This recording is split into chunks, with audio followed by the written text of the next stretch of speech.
Yeah,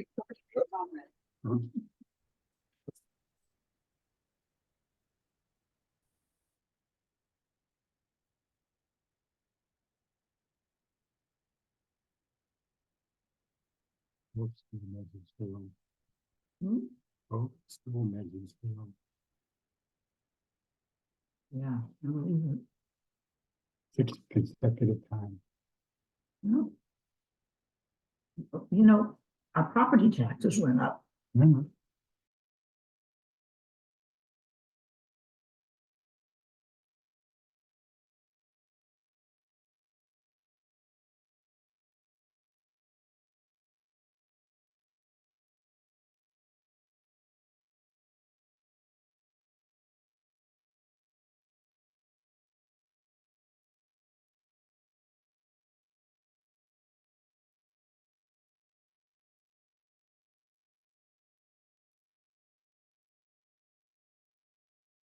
Can you guys hear me there? I can hear you. Okay, With an echo.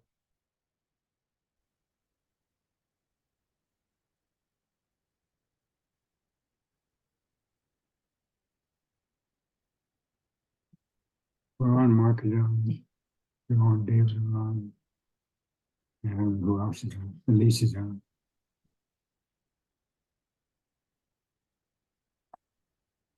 One day. It's October 7th.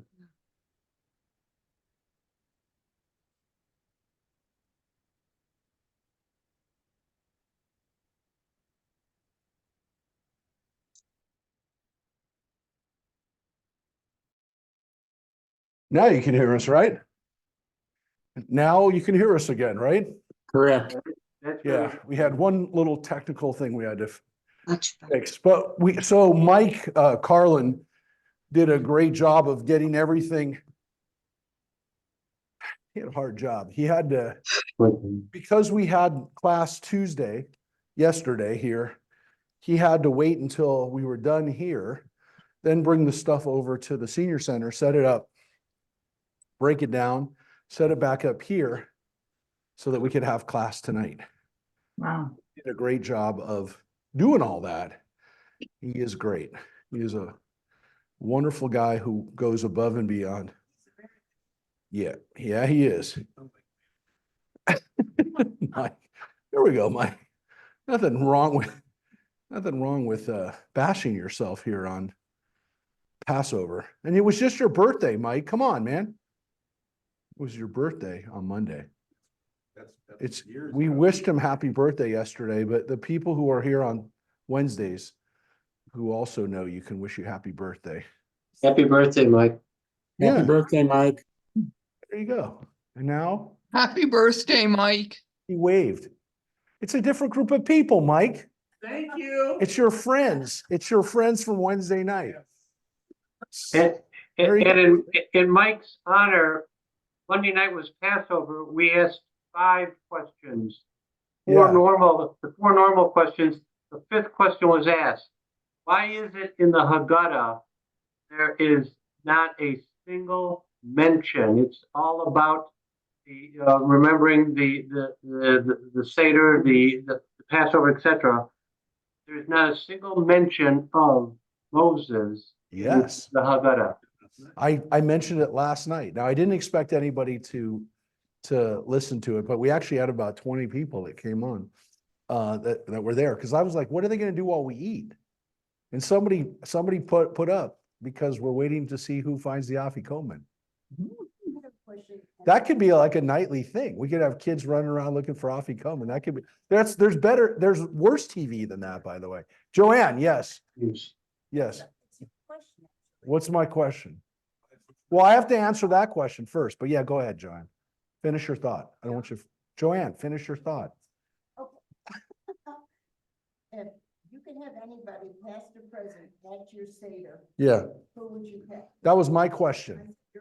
I know, we didn't ask those questions, but sometimes we do. Occasionally we do. Well, you answer it first. So Joanne just asked me, I do these 4 questions occasionally. Occasionally I do the questions, modern questions, 4 questions. Why? So, if you could have anyone at your Seder, one of the questions is, if you could have anyone into your Seder from any time in the world, who would it be? Who would it be? Mike just said his father. Joanne asked the question to me that I asked to everybody. So she said Golda Meir. Let me give you your answer. That's a good one, especially now that they've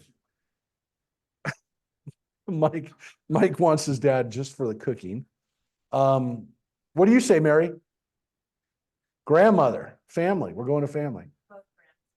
Karen, who's here tonight. I want to introduce everybody to Karen. Karen came here occasionally on Tuesdays. She was there last night at Seder, but she's going to try to be here on Wednesdays. So now that we're starting a new text tonight, she'll be here Wednesday. So she's grandparents, parents, Golda Meir. But I think you want to say your parents too now, right? Too, Joanne? Yeah. Joanne said she had enough with her parents at Seder. But she wants Golda Meir. She want to be there. So I will tell you, I would say this is a weird one. Well, I'm going to tie it to what David just said. I want Moses. I want Moses because I want him to tell me what really happened. You know, what was his take on this? So I would say Moses because he was there at the first Seder. So I'd want somebody who was there at the first Seder. You'd rather have Aaron, okay? I would. So that would be my answer. I would tell you too. Again, I think it's a composite character, so I think it's a weird one, but I would like to hear Jesus's take on Passover. And again, I think Jesus is a composite character of lots of people, or not lots, but a few people who lived at that time. I'd be interested to hear what those people said. I'd be interested to hear what Rabban Gamliel, who's on the page we're about to read, would have said, because he's the one who tells us we have to tell the Pesach Matzah Maror, or maybe Rabbi Hillel, who gave us the Korach, the Hillel sandwich. Those are people I'd like to have. So those people were historically verifiable. Well, verifiable people. I'm sure matzah was better. So Moses would tell us if matzah was better. Yes. What? Oh, who would you have at your Seder? Paul Newman. Yes. That sounds like she was fishing for a date or something. He was a good looking dude. There's no doubt he's a good looking guy. But I don't think he could have helped me that much on Passover. Well, I'll tell you who I did. What? I did Golda Meir. Yeah, no, I know. It's a good one. So she said, "Who was she?" Oh, no. Wow. Right. That's Oh, what no. Gene Simmons. Gene Simmons could come to your Seder. Like, it could conceivably happen. You want him to come to our Seder, Gene Simmons. But that's a doable one. That one's not even. I think, based on what I've heard about Gene Simmons, if you paid him enough, he would come to your Seder. Because he pretty much does anything. He licenses anything. They have literally Kiss coffins that you can get. They license the production of Kiss coffins. No, but he was. No, they did. That's true. Okay, And he did a really good job. nice. Not like he's not. No, that's I good. didn't pay for it, but he was really good. It's good. No, I mean, he's an interesting one. At least he's Jewish, and he's very pro-Israel. He's been very, but he's been very outspoken about Israel, about supporting Israel, which right now is critical because, man, what kind of weird world we went into where people are celebrating terrorists.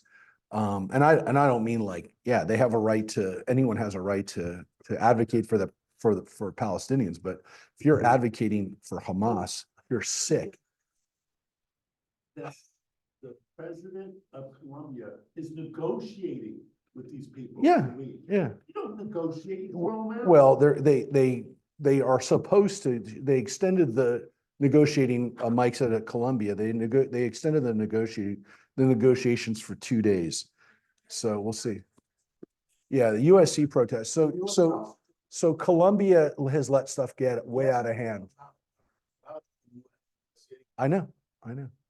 So Columbia did that, but it's too late. I mean, they're already. You don't negotiate I agree with you. You don't negotiate with people who are breaking the law.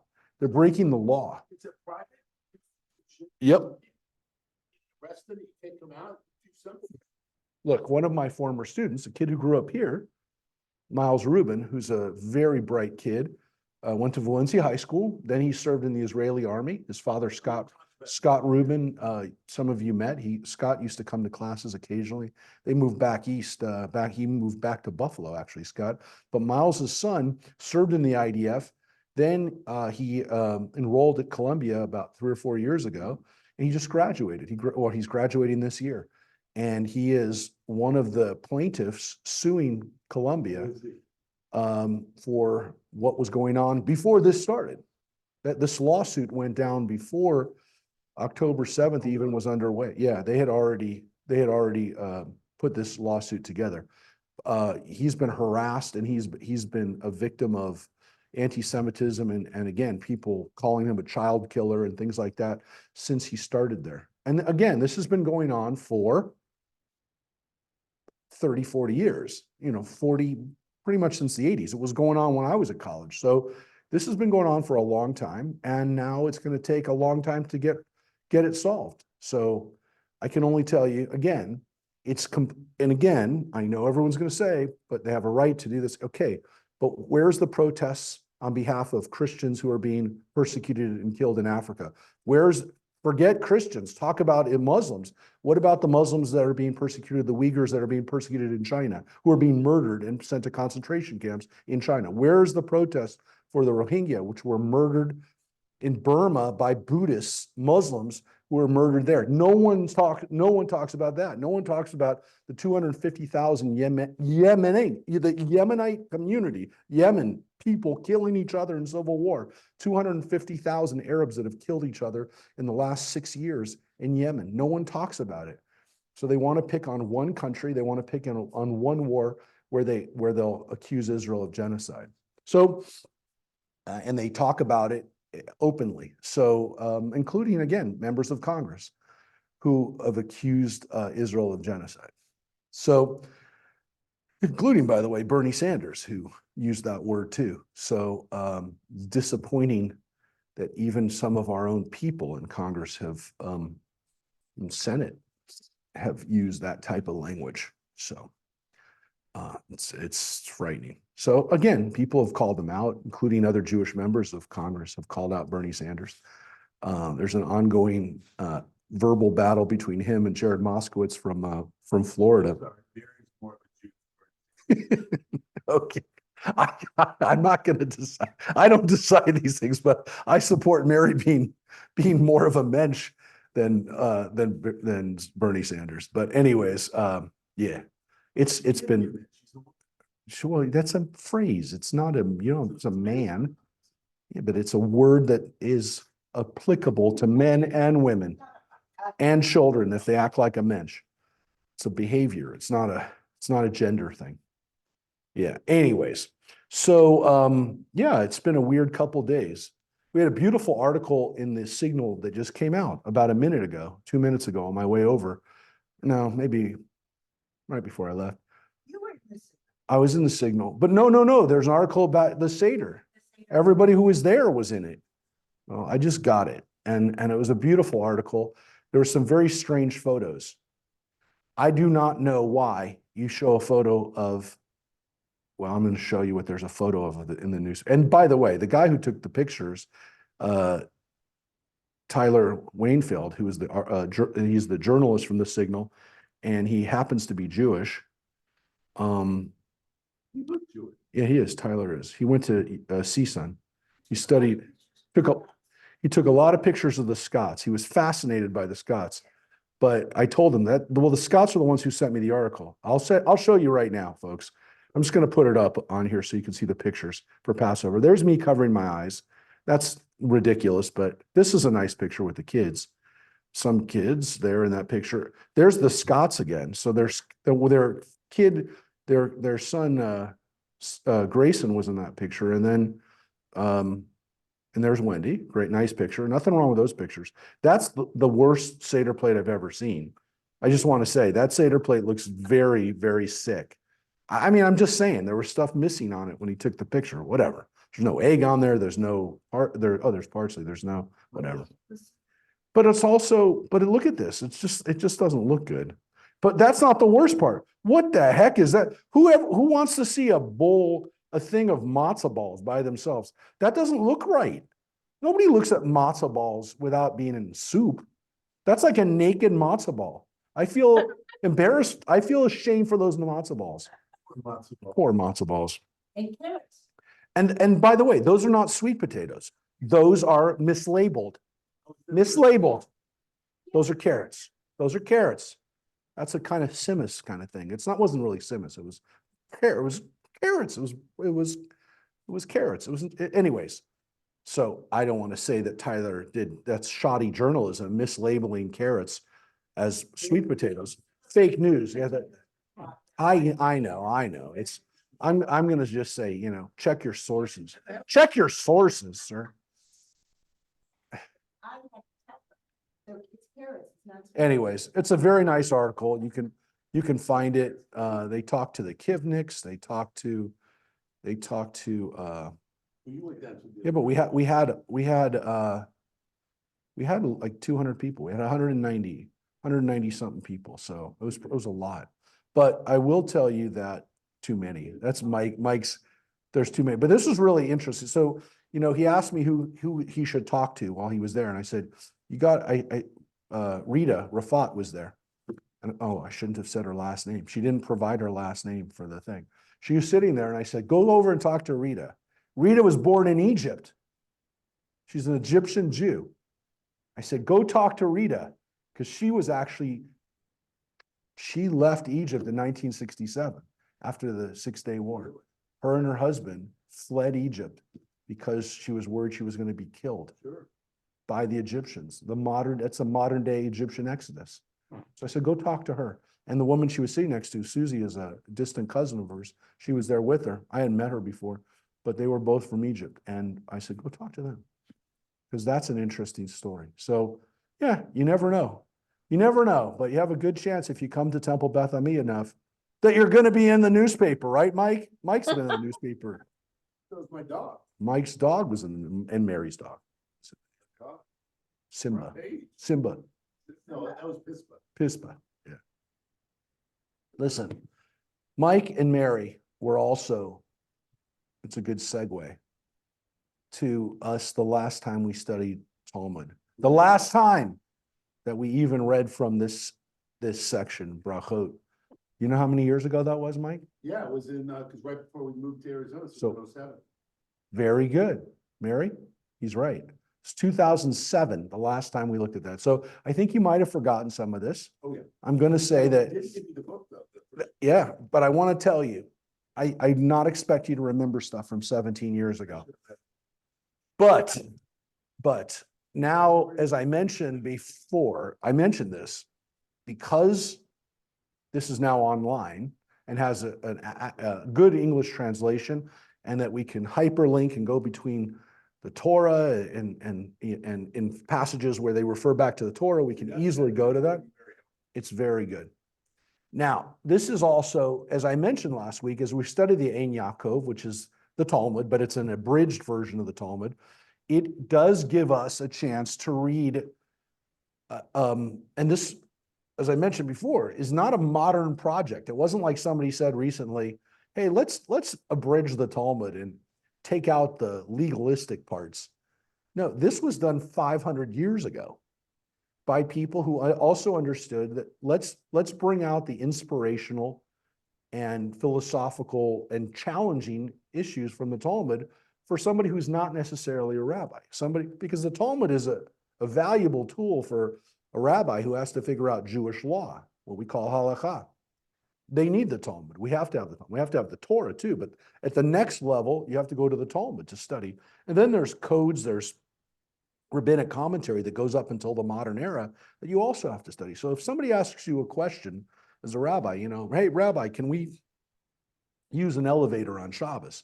Well, we'll start looking at the earlier questions about that when electricity first was discovered, couple hundred years ago, people were already discussing how you use electricity on Shabbos. And then, of course, you go back to what's considered work. And so you go back to the Talmud. And then, of course, you got to go back to the Torah. Where does the Torah originally talk about these things? But the Talmud is the first step. How can I tell you the answer? There's debates over whether you can use the elevator. Some people say you can use an elevator that stops on every floor, right? That's what they do in Israel. Or they do it at Cedar Sinai. They have a Shabbos elevator that stops on every floor, so you don't have to press a button.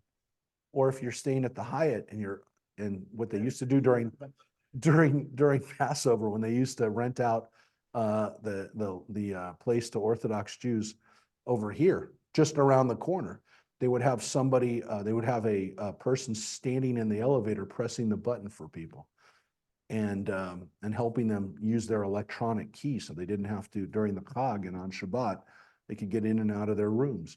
So essentially people are using electricity, they're just not initiating it themselves. The concept of what we call a Shabbos goy, which is really a helper, right? It's really somebody who's helping someone by using the electricity for them. Well, Rabbi Shimon would have the 7 day. Seventh-day Adventists, yeah. Yep. I help them in Israel. So Joanne, yeah, you're not supposed to, as a Jew, you're not supposed to violate Shabbos for somebody else, but somebody who's not responsible for the mitzvot they're allowed to if they're not Jewish. Doesn't mean that they're not good people. It just means they don't have to follow that rule.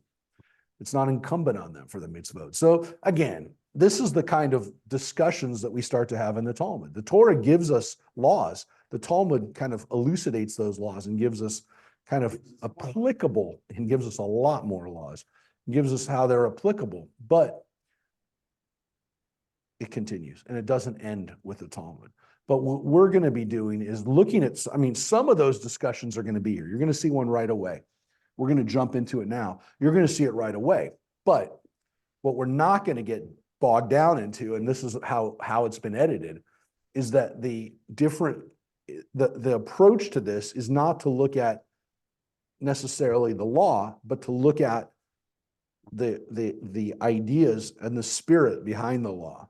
So it's as if instead of having this is maybe not the greatest explanation, but it's the way a lot of us learned American history.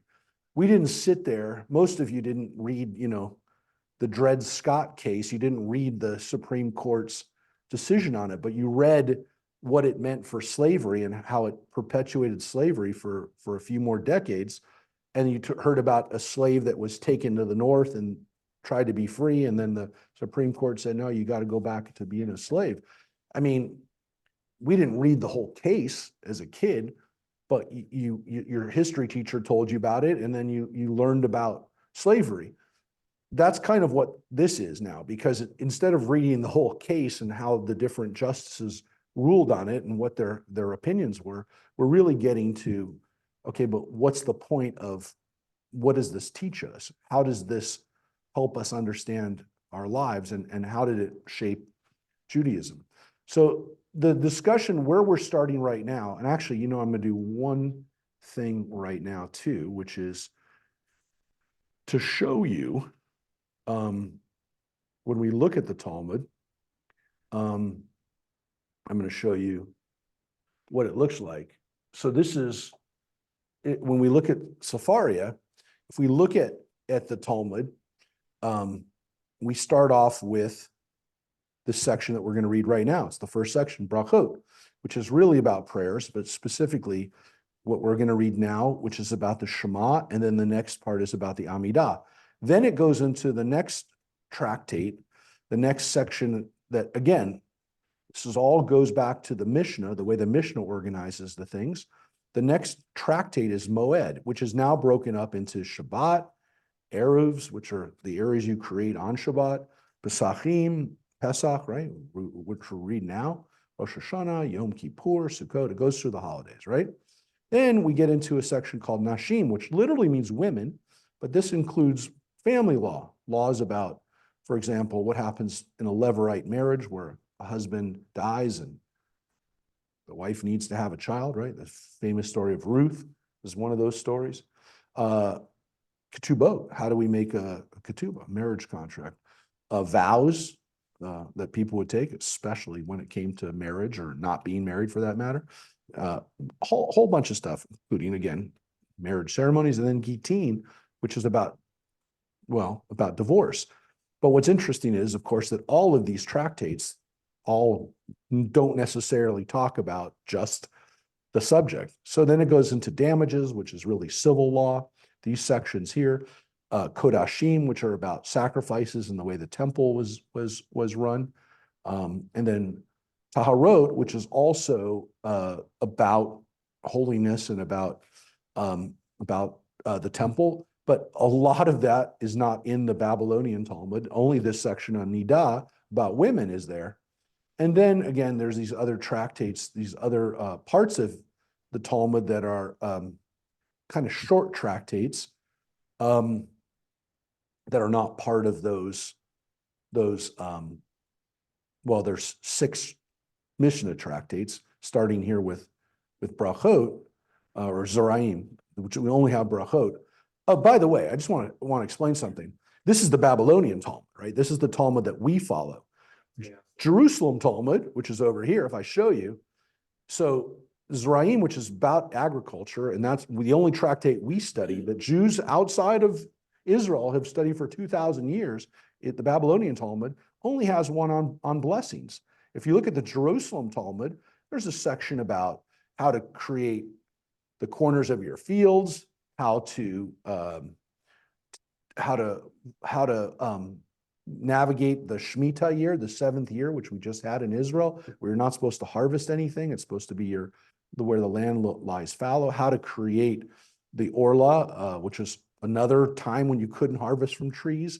So you can see there's all of these material about agriculture, which the Babylonian Talmud doesn't have. You know why? Because they didn't live in Israel. And this isn't about agriculture. This is about agriculture in the land of Israel. So the Babylonian Talmud had there was no need for that discussion because it wasn't relevant to them. For the Jews that lived in Israel, when they call the Jerusalem Talmud, that was 100% important. There also is, other things that they have, which, again, it mirrors in some ways the Babylonian Talmud, but there's other things that they don't have. For example, Nashim only has 6 tractates in the Jerusalem Talmud. In the Babylonian Talmud, Nashim has 7. Nezikin has 8 in the Babylonian Talmud, whereas the Jerusalem Talmud has they also have 8. We're gonna be studying, still will be the Babylonian. Correct. So the Ein Yaakov was done off the Babylonian Talmud. They study more of the Israeli. Now they do. Yeah. In Israel, they do study the Jerusalem Talmud more. They still study the Babylonian Talmud more than that. Yeah, They study it more than we do, but they don't study it. They don't study it as much. They don't study the Jerusalem Talmud, even though they live in Israel. They don't study it as much. We used to study it not at all. So the fact that Jews even study the Jerusalem Talmud is no. We only study the Babylonian Talmud because for Jews, especially for non-Orthodox Jews, the only time you ever kind of run into stuff where people say, well, what does the Talmud say about something? And again, it's not extensive Talmudic study that you do for the most part in rabbinical school. It's a small part of what you study. We spent more time doing hospital chaplaincy than we did Talmud study. But you've done it on your own. I did because I found it, I had studied it as a kid a little bit, and then I wanted to study more. But, I approached it more from a historical standpoint as somebody trying to understand our history rather than, again, somebody who said, I wanted to know what our laws are based on, but it was more from the historical standpoint, because if I had really lived it, I would have studied it, I would have started studying it when I was in college or high school. That's what Orthodox Jews do. They don't go to high school or college, they study Talmud. They go to yeshiva and they study Talmud and other stuff too, but they're not studying, they're not reading history, they're not reading physics. Yeah. And people, and that was pretty much it. That was the extent of it. Now, I do want to say, before we bash ourselves for being, so parochial when it came to our education, I just want to make it very clear that 200 or 300 years ago, we were the only literate people in the world that had universal literacy, at least for men.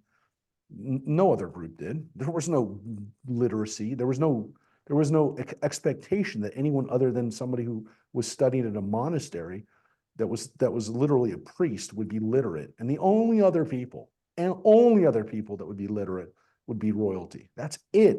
No one else had a teacher. You learned your skill. Somebody mentored you and you learned a skill. The only people who were actually reading for the sake of reading were Jews. That's the only people that we know of that required people to read. And again, most of that's probably stopped by the time they were 16 or 17 because they had to be familiar with Jewish law. They had to be familiar with Torah. They had to be able to read Torah. We read it. We read it in Pirkei Avot. You remember? It said when you're 13, you're studying, the Mishnah, you're studying this stuff. When you're 18, that's when you get married. That's what it says. You get married then and you start your family.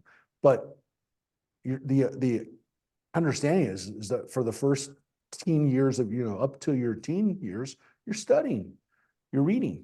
But there was no other expectation that you had to learn anything else. But at least they read. So today we're going to start with Berachot from the very beginning, which is the very beginning of the Talmud. It begins with Me'ematai korin et shema ba'arvit.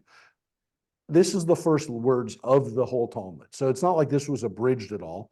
This is actually page for page, the same line in the Ein Yaakov as it is in the Talmud. And so what that means, the first question that they asked in the Talmud, at least again, the Babylonian Talmud, the Talmud that we've studied for 2,000 years, from what, to be fair, 1,600 years.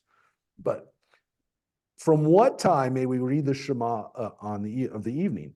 From the time the priests enter to eat their truma until the end of the first watch, said Rabbi Eliezer. But other sages say until midnight. And Rabban Gamliel said, until the appearance of the morning star. It happened that the sons of Rabban Gamliel came very late at night from a banquet and told Rabban Gamliel that they had not read the Shema. Whereupon he said, if the morning star has not yet appeared, you must read it. Now, the morning star is probably, by the way, Venus. It's probably not a star. It's probably the morning light, the little star, or the little star, but the star that we can see that's still shining in the morning, which is Venus. Now, what they're, of course, discussing here is what's the latest you can still say the Shema, right? Because you're supposed to say the Shema when you lie down at night and when you rise up in the morning. But if you're already rising up, you missed it. So they're basically saying, as long as it's still nighttime, as long as as long as it's still dark enough, you can still say it. You did not miss it. So this is what they're arguing about. They're also talking about, again, these other markers of time.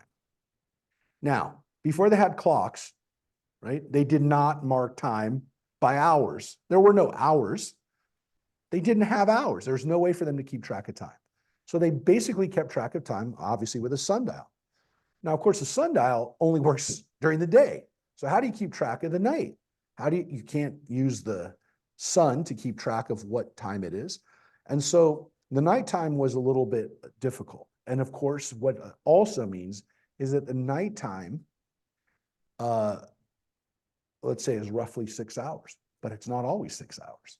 During the summer, it might be 5 or 6 hours, but during the winter, it could be closer to 12 hours, depending on where you live.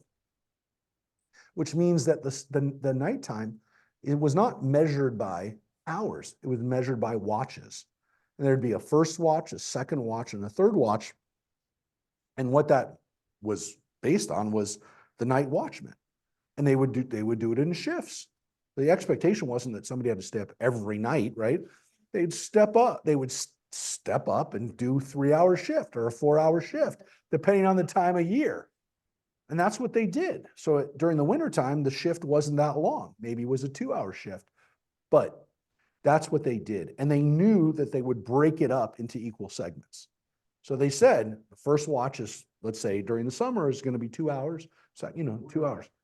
What? Well, not 2 hours, but what did they do? They looked at how long the time should roughly be, right? If they broke it up into fair amounts. Now, of course, it's not going to be accurate. It's not going to be down to the minute. They're going to figure out, hey, roughly around this time, I better come back on my shift, or I go off on my shift roughly around that time. This is going to be the discussion that they're going to have now about watches, but it all comes down to the fact that they do not want to miss saying the Shema. Okay, that's the overarching question here. That's the thing that they're talking about. But you're about to see that's not what they're talking about. That's not what they're talking about. And that's why this is so interesting to read. You're going to see it in a second. Now, this next discussion, so this is, by the way, this is actually from the Mishnah. This section is directly from the Mishnah, the earliest part, the part that was in the. You want to go over the difference? I was just about to do it. So the Mishnah actually ends right here, and the Gemara, the commentary to the Mishnah, starts here. Now, what is the difference? The Mishnah was written from about 200 BC to 200 of the Common Era. It was written over about 400 years, and it was written over a very, very interesting time in history. That's the time that the temple was destroyed. That's the time that Christianity started. That's the time that rabbinic Judaism became a thing. It was the time of the Greco-Roman period. It was pretty much from the time of Alexander the Great up to the Roman destruction of the temple. Now, why did the Jews write the Mishnah during this time or compile the Mishnah? Because it was a pretty dangerous time to be a Jew. It was a pretty dangerous time to be reading Torah. It was a pretty dangerous time to be a rabbi. And so the rabbis really said, hey, we better write this stuff down. They never wanted to write it down until this time when they realized this is a life or death issue. And so they wrote it down. They said, if we all get killed, there's going to be no record of what we said. And so they wrote it down. And that material was finally edited, and the final version of that is the man that we call Rabbi Judah Hanasi. Rabbi Judah the Prince was the one who put the final seal on it. He was the guy who said, okay, this is done now. This is the Mishnah. This is what we have. And it's codified and it's organized, not like the Torah, which is chronological story.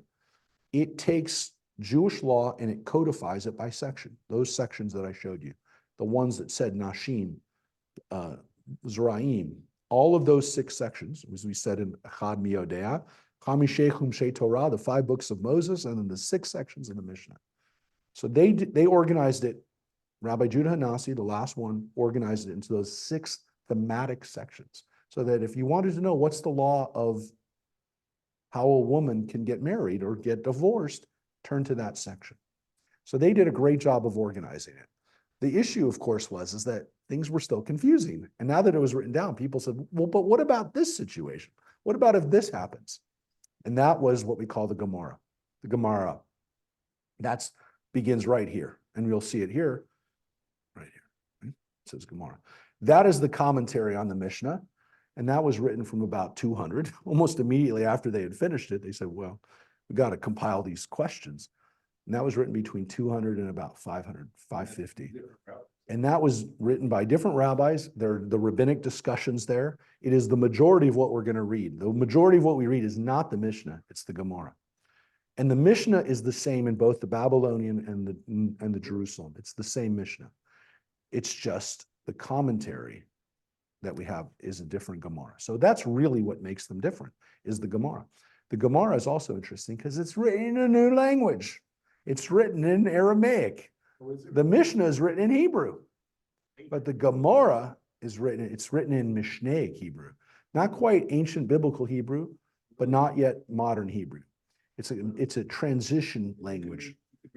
Yeah, because that's written exactly in the same way, and the vocabulary is very similar to modern Hebrew. The Gemara is written in Aramaic, which looks exactly like Hebrew. It's a different language. And it's a little different. And so you have to know when you get to it, well, you know right away when you get to it, because you'll see there's slightly different The grammar is different, and in some cases, they're whole different words. Some of the Aramaic words, by the time of the Mishnah, even got in, and that's what makes Mishnaic Hebrew. There were Aramisms that already got into Mishnaic Hebrew. So by the time of the Mishnah, Jews were already, even their Hebrew had become somewhat Aramaic. But by the time of the Gemara, they're only speaking Aramaic, and they wrote the commentary in Aramaic. And again, we talked about Aramaic last night. We sang halach ma'anya. This is the bread of affliction. In Hebrew, it's lechem oni. In Aramaic, it's lachma anya. Now, it sounds almost the same. Lechem oni means bread of poverty. Lechem, right, means bread, hamotzi lechem. And in Aramaic, it's lachma. It's almost the same. You can see it, you can hear it, but it's different. Aramaic is kind of a little bit like Arabic, and a little bit like Hebrew. It's a common kind of thread between the two. It holds, like people who speak Arabic can understand Aramaic. People who understand Hebrew can understand Aramaic. But Hebrew and Arabic sometimes don't, you can't really hear it. Aramaic is a common language. It's in the middle between both of them. But for example, this word, dechapra, in Hebrew, it's chaper. In Aramaic, it's dechapra. But you can hear when you have a dalid sound in Aramaic, it's like a shin in Hebrew, which would be shechaper. But like when we say in the Kaddish, we say de'alma, right? De'alma. Well, that is she'olam in Hebrew. In Aramaic, it's de'alma. So the aleph at the end is really the big, if you really want to know, what's the giveaway? The aleph at the end, like chad gad ya, like halach ma anya. You don't say oni, like you say in Hebrew, you say anya. That gives it away. Then you know, oh, I'm hearing Aramaic. And of course, the Kaddish is our most famous prayer in Aramaic. And you hear that, Yid Kadal v'Yid Kadash. You know you're not exactly in Hebrew anymore, but it especially comes in with the Alma and those words that end with an aleph, Kadisha. I mean, all those words that sound with that little ah at the end. Anyways, so here's the Gemara. Now we get into the commentary that the rabbis start to ask. And of course, in some cases, they're going to bring in the Torah. Let us see. When do the priests enter to eat truma? Because before it said, well, this starts when the priests are eating truma, which is their special offering. Is it not when the stars appear? Let the Mishnah say from the time the stars appear. In using this expression, he lets us hear something, by the way, namely that with the appearing of stars, the priests are allowed to eat their truma. They were looking at the stars to the priests because the forgiveness offerings is not a hindrance, as we have been taught. And when the sun hath set, he shall be clean, which is a line from Leviticus that deals with when priests are unclean. This is not the big part, though. I'm reading it over, but you're going to get to the next part. The waiting for the setting of the sun prevents him from eating the truma, but not his forgiveness offering. So that's really okay. That's when time is marked by the priest. But this is still not what we're getting to. Rabbi Yossi said, twilight lasts as long as a twinkling. This one comes and that one goes. And it is impossible to determine its exact time. So one of the rabbis says, we don't know twilight. Twilight is an instant. It's the moment that things transfer from darkness to light or light to darkness. In that moment, it's just gone. How can you determine its exact time? Well, that's one possibility. Now, this one, we start to get into the issue. Now, the rabbis introduced this, and this is why the Ein Yaakov is so precious and why the Talmud is so precious, because this is a discussion about the Shema. Then it's about the watch, how we determine time. How do we do this? And then it's going to get to this, which is God. Until the end of the first watch, said Rabbi Eliezer, let us see. With whom does Rabbi Eliezer agree? If he holds that the night is divided into 3 watches, let him then say until the end of the 4th hour. And if he holds that the night is divided into 4 watches, let him say until the end of the 3rd hour. He holds indeed that the night has 3 watches, but he intends to inform us that just as there exist watches in heaven, so there exist watches here on earth. So we keep time here on earth, and they keep time up in heaven. By they, it's God and the angels. Listen to this. This is a text from Jeremiah. 3 watches has the night, and at the beginning of every watch, the Holy One, praised be he, sits and roars like a lion. Now that's the rabbis. The quote from Jeremiah says, the Lord will roar from heaven on high, and from his dwelling shall he give forth his voice. Verily, he will roar over his habitation. And the divisions of the night are recognized by these signs. In the first watch, the ass brays. In the second, the dog barks. And in the third, a baby nurses from its mother's breast, and the wife converses with her husband. Now, they told us that God has watches. That's the key part right here. Now, they also introduced something that's interesting about the way we keep time here on earth, which is that it doesn't matter what the clock says. They didn't have clocks, they didn't have watches. They had, as we said, sundials. But at night, things happened. At a certain point in the night, an ass, a donkey starts making noises. At a certain point, a dog barks. I know my dog barks. My dog barks as soon as I move. As soon as I move in my bed, the dog comes running in. He now thinks it's time to be walked, but it could be 5:30. It doesn't matter what time it is. If I move, unless it's really, really early, he's going to wake up. But dogs do bark. There's a time when dogs bark. They hear another dog or something goes out. They hear something outside and they bark. But this last one's a weird one because it says that a baby nurses from its mother's breast and the wife converses with her husband. He's probably telling her, I had to get up. Now you have to get up. If I have to get up, you're getting up. That's what the conversation probably was, even back then. But what it tells us is that the last thing that gets up are people. And they usually get up for a baby. So this is what's going on. Now, okay, that's an interesting discussion about time, but they just introduced something, which is that God makes a noise at night. God roars. Now, Jeremiah said it,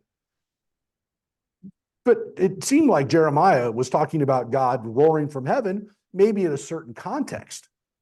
The rabbis now just said it happens every night. Now, here's where it gets really wild. That's actually not in this section. This section is back to people. How does Rabbi Eliezer arrive at these conclusions? Does he apply the signs to the beginning or the end of each watch? If he applies his signs to the beginning of each watch, then it's unnecessary to have a sign for the first, as nightfall itself is an indication for it. So now they're going to get into the discussion of how do we fix these watches. If, however, he applies his signs to the end of the watch, then the sign for the last is unnecessary. For then dawn is sufficient. He applies his signs to the end of the first watch, the beginning of the last, and the middle of the second, because we don't know when those things are. We know when it's night and we know when it's day. We don't know when the intermediate times are. And if you please, you may say that he applies his signs to the end of each watch. In answer to your question as to the necessity of a sign for the last, I say, it is necessary for a man who sleeps in the dark place and does not know that the time for reading the Shema as soon as he hears his wife conversing with her husband and the baby nursing from its mother's breast, he may begin to read the Shema. That's the morning time. Okay, now here's the real part. So they're arguing about when time shifts, how do we figure that out? But listen to this.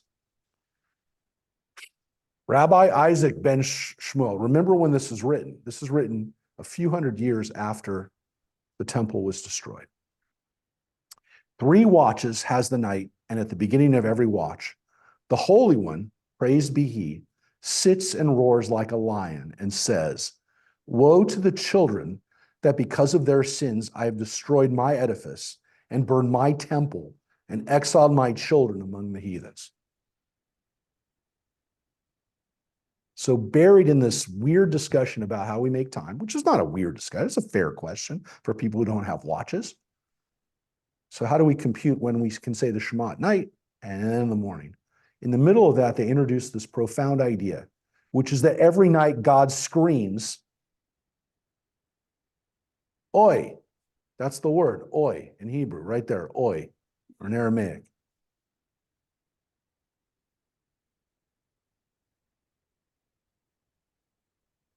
I had to destroy my own temple. I had to have my own temple burned down. And I had to have my own children exiled and suffer. This is the world that God laments over and says every night, how did it get like this? So understand what our ancestors thought happened to God after we were exiled, after the Romans destroyed our temple. That's what they have God saying every night. And not just once, 3 times during the night. That's what God says. So, this is us talking right now. These are our rabbis helping us understand the important question: what did God think about the exile? Yeah. So, is he talking about the first destruction? Because that's what Jeremiah was talking about. Jeremiah was talking about the Babylonians, but that's not what they're talking about. They're talking about what happened to them. What happened to their great-great-grandparents? What happened to the Jews in the last few hundred years for them, which was the destruction of the temple and their exile and their murder and massacre by the Romans. And the fact that wherever they lived, they were persecuted.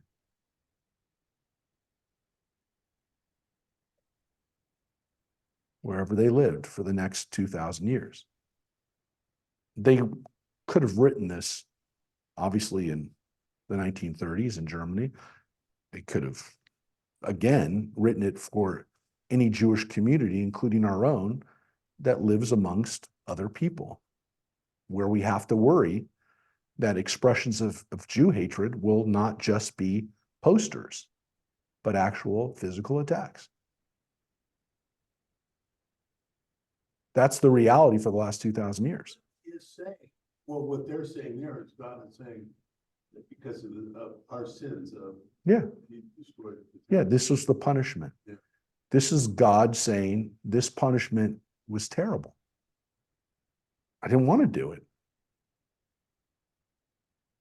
I had no choice, essentially is what he's saying. Yeah.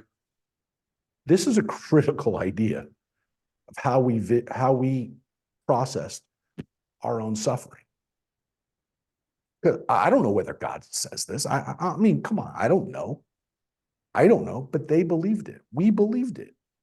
But I can understand why. We told this story. This is our story.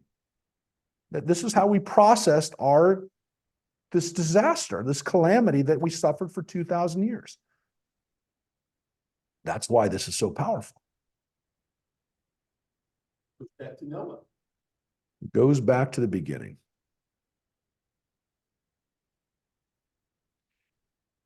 Now, the next section builds on that and then gives us something to think about too. We are taught that Rabbi Yosef says, once upon a time, I was walking on a road and I entered one of the ruins of Jerusalem to pray, which means that Jews were still praying in Jerusalem. They were still walking around Jerusalem, but it was destroyed, largely destroyed. Elijah, blessed be his memory, came and watched me at the door until I finished my prayer, which again gets to the legends of Elijah, right? That Elijah is there watching us, is there when we need him. Now here's Elijah watching over him while he prays. Pretty special. After I had finished, he said to me, Shalom. Shalom Aleichem. That's what he said. Now, again, I think it actually says, yeah. Let me just see what he actually said. Yeah. Shalom Alecha, Rabbi. Oh, no, he said back to him, Shalom, my teacher and my guide. My son, said he, why did you enter this ruin? To pray, I replied. Well, you could have prayed on the road, Elijah says, right? Well, I was afraid lest I be interrupted by travelers. To which Elijah said, You should have then prayed a short prayer. If you're worried about being attacked, say a quick prayer. From this conversation, I concluded three things. First, it is not safe to enter a ruin. Second, one is permitted to pray on the road. And third, a man on the road having no place to pray has the privilege of saying a short prayer. Okay, so let's just digest that for a second. So Rabbi Yossi learns from what Elijah told him that number one, you don't go into a ruin to say a prayer. You don't go into a ruin at all. Don't go into a ruin. If you're really worried and you were worried you were going to be interrupted, say a short prayer. Don't do a long prayer. So he learned this important thing about going into a ruin. We're going to talk about that. Don't worry. What's wrong with going into a ruin? He said to me, what did you hear in this ruin? So Elijah asks him, what did you hear inside the ruin? I replied, a bat kol, right? A bat kol is a heavenly voice. This is as close as the rabbis get to miracles. This is as close as they get to God speaking to them. A bat kol. We've talked about it before. It's a voice of God. Again, the weird thing is the word is a feminine form. Bat kol means a daughter of the voice, literally a bat kol. But he hears a bat kol. So if a rabbi gets to hear a bat kol, that's the most you're going to hear from God. But you don't see God. You're not going to necessarily see anything, but you hear something. You hear a heavenly voice. That's what a bat kol is, a heavenly voice. Look what the heavenly voice said. The heavenly voice, which coos like a dove, which means God sounded to him like a dove. That's not a roar. That's a very soft bird sound. And this is what the dove said. The dove voice said, it's God. Woe to the children that because of their sins I have destroyed my edifice, burned my temple, and exiled my children among the heathens. That's exactly what we just read. So this is what he said. I heard that. I heard it. I heard it in the ruin. We don't know what ruin it was. We don't know where he was around the temple, but he was in Jerusalem and he heard that. Same thing. I heard God say that. So he's saying this to Elijah. My son, said he again, I swear by your life and the life of your head that this occurs not only at that particular time, but thrice daily. So God says it 3 times a day. Furthermore, every time Israelites enter the synagogues or places of learning and answer, let his great name be praised, right? Which is this line right here.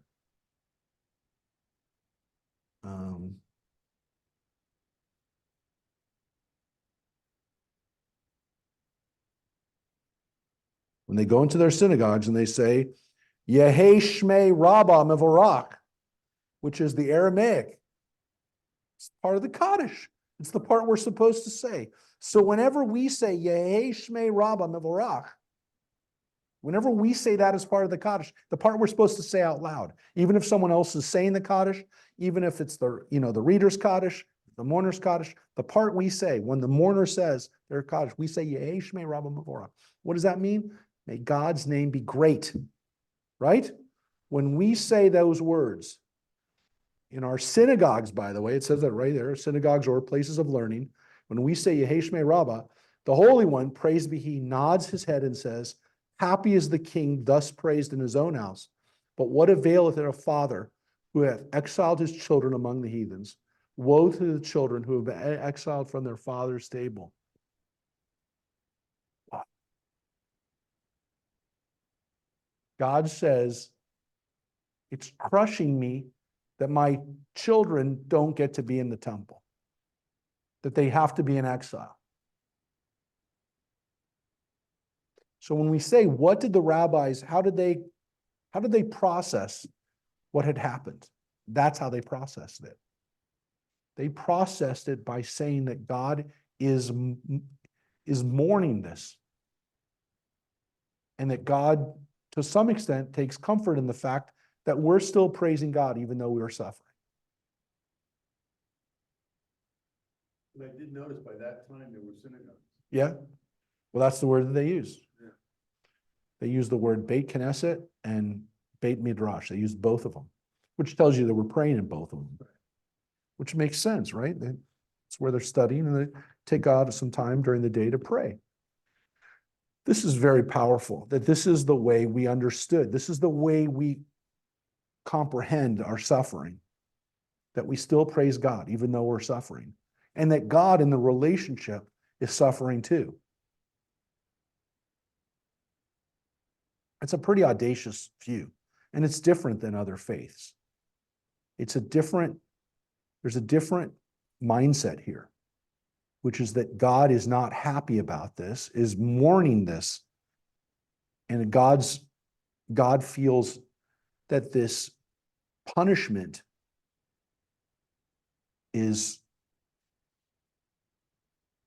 it's excessive and it's tragic.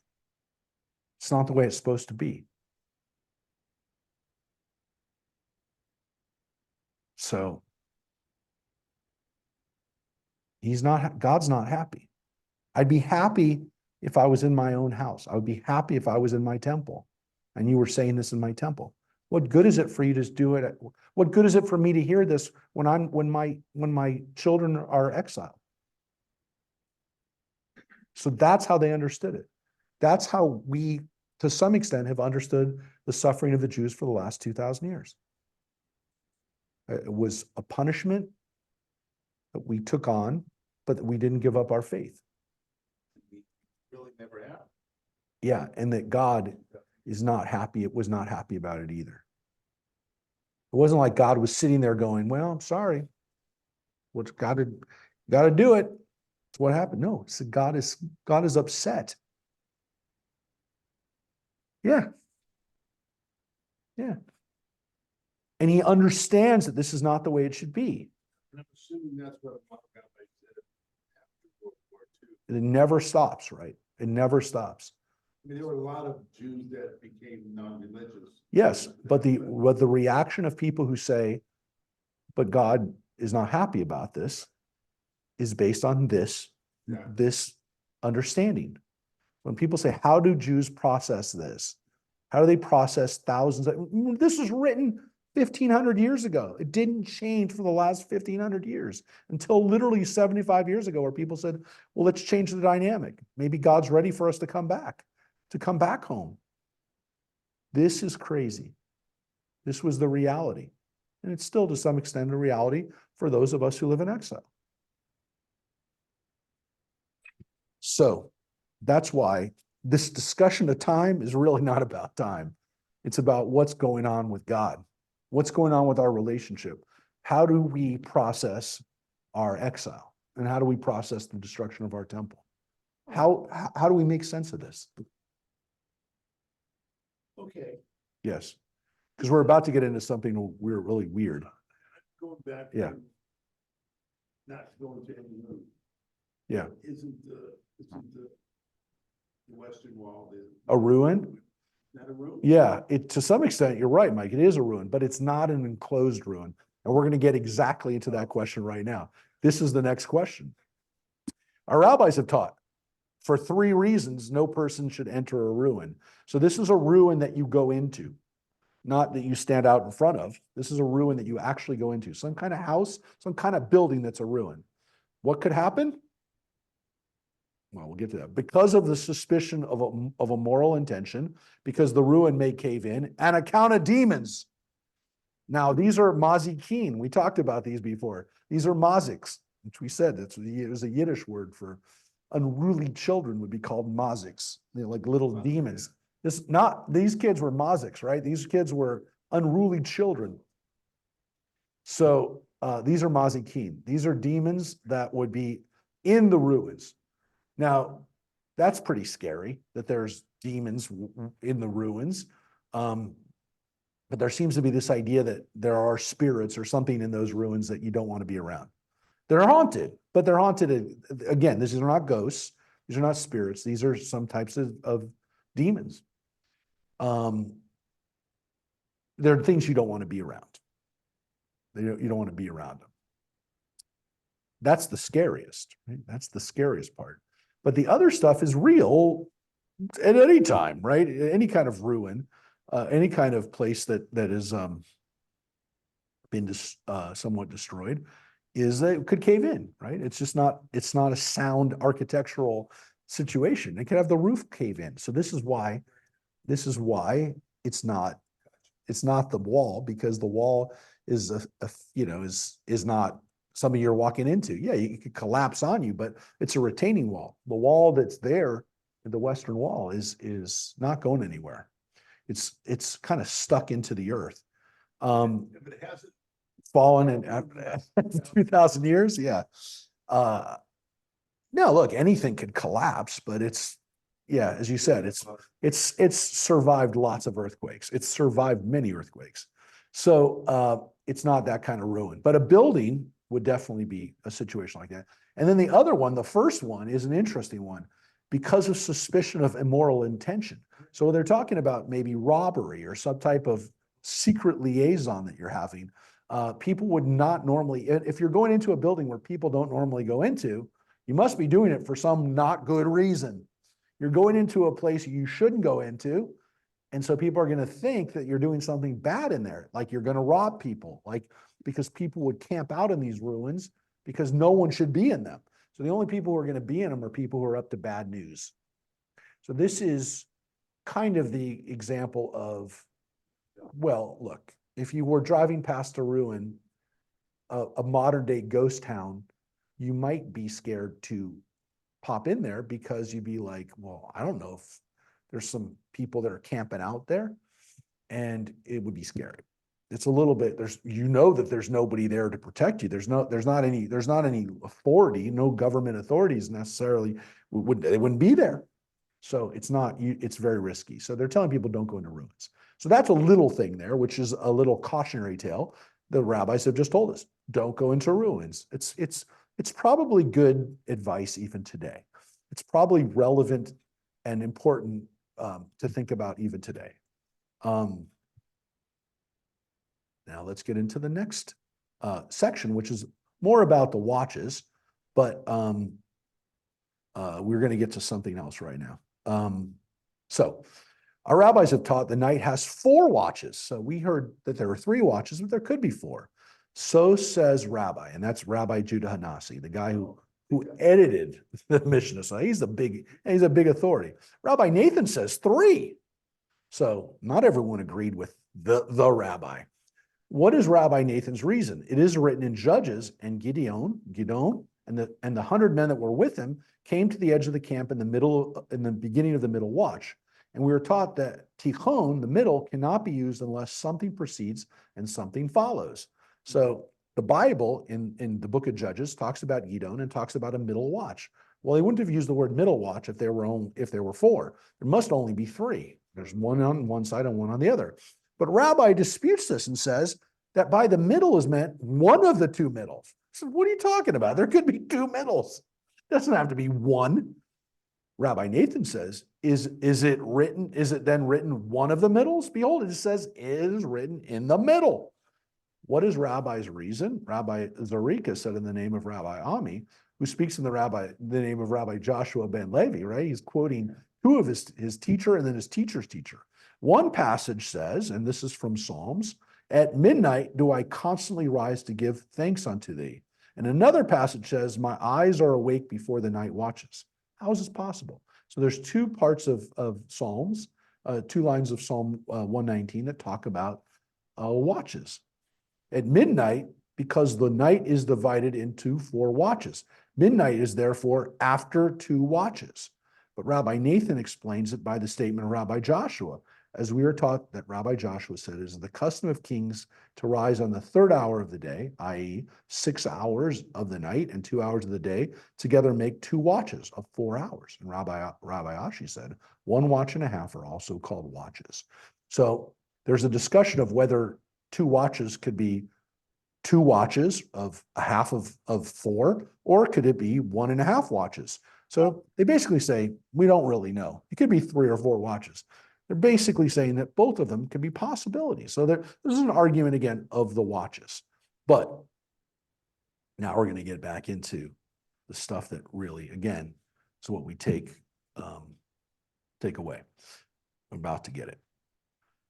Another thing, said Rabbi Zarika in the name of Rabbi Ami, who speaks in the name of Rabbi Joshua ben Levi, in the presence of the dead, it is not proper to speak of anything except things concerning the dead. Rabbi Abba ben Kahana said, this refers only to the affairs of Torah, but worldly affairs do not matter. But some say that Rabbi Abba ben Kahana said, this refers to the affairs of Torah and even more positively to worldly affairs. Now, you had no idea that they were about to say this, but they just threw out something that had nothing to do with the watches, but it was something else that Rabbi Zarika said in the name of Rabbi Ami, in the name of Rabbi Joshua ben Levi. So all they did was just connect two things that this guy said, okay? And they do that sometimes. Now they just introduce something that had nothing to do with watches, but it had to do with this weird concept. I wouldn't say it's weird, actually. It's an interesting concept that when someone is dead in front of you, there are certain things you're not supposed to talk about. Now, this is an interesting idea. It's one that is an interesting thing to think about, which gets to what happens when we're in the presence of somebody who's dead, a dead body. Now, most of us nowadays don't deal with this because we call up a mortuary and somebody comes and gets the body from the hospital or from the house. And that takes 2 or 3 hours. God forbid, it maybe takes a little bit longer, but that's it. The body's out of our house and that's it. That's not the way it works in the Orthodox world, and it's not the way it worked for our ancestors. That body was in that house until you got to that body into the ground, which is one of the reasons why we buried people right away. We did not take them to a mortuary. There was no mortuary. And someone had to stay with them. Somebody had to stay with them the whole time. My father-in-law has had to do that before. He's had to do shmira duty. He's had to do guard duty as a volunteer. He had to. And it's not, if you haven't normally done something like that, it's not something that, it's not easy, right? But it used to happen a lot, and it still happens again for communities where they're very religious and they're not going to remove the body, let's say on Shabbat. Now, again, he lives in England. They have cars and ambulances and stretchers and hearses. They have all that. But because he's in a religious, he's an observant community, if the person passed on Shabbat, there's no car coming. There's no car coming to pick that body up. So you have to be with the body the whole time.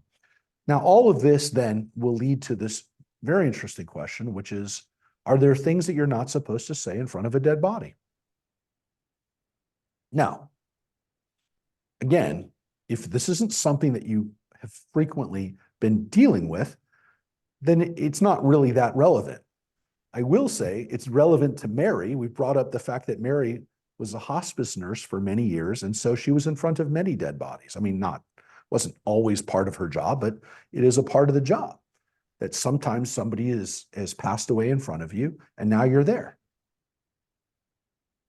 So if it's happened to you before, I'm sorry if it's happened before, but it is an odd situation that we're not normally in nowadays. But Mary, I will ask you, since you've been involved with this far more than I have, and I've been involved with it a lot, but not as much as you. Were there certain things that you didn't feel comfortable speaking about in front of somebody who was dead? I'm putting you on the spot. I'm asking you because you have more experience than 99% of the people I'll ever meet. Was there stuff that you didn't feel comfortable saying in front of a dead body?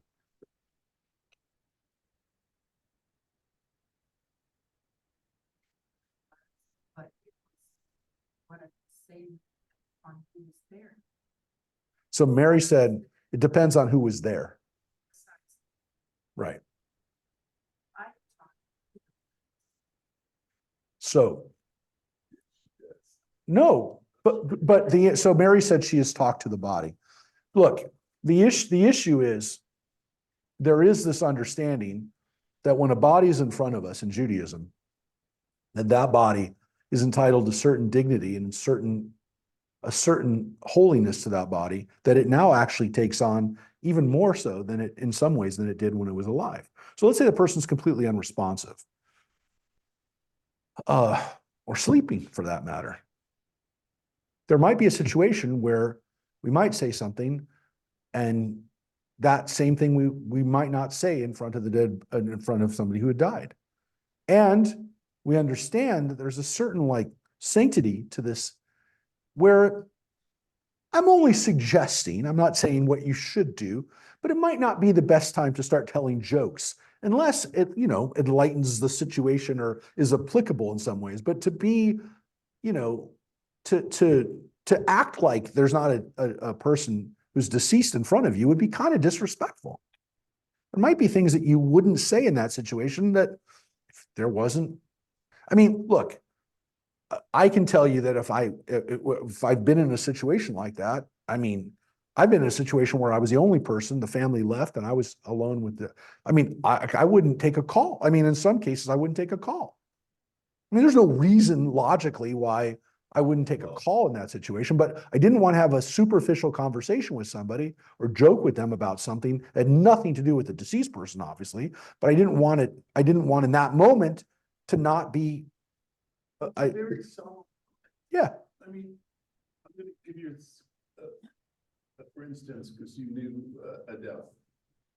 We got a call that she was, you know, doing very bad, and we all went there, Renee and my, of course, Kenny and Mary and I were there, and Mary was fixing her up. She had passed, and you don't say anything. You just, Mary was talking to Adele, but and luckily Adele didn't answer, but.